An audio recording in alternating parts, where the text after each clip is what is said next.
Aşk iki kişiliktir. Bir anı bile kalmamıştır geceler boyu sevişmelerden. Binlerce yıl uzaklardadır, binlerce kez dokunduğun ten.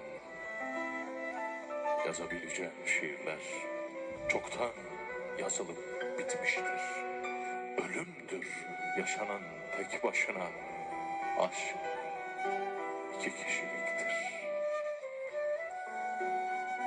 Avutamaz olur artık seni bildiğim şarkılar. Boşanır keder zincirlerinden, sular tersin tersin akar. Bir hançer gibi çeksen de sevgini, onu ancak öldürmeye yarar. Uçar kuşu sevdanın alıp başını gitmiştir. Ölümdür yaşanan tek başına, aşk iki kişiliktir.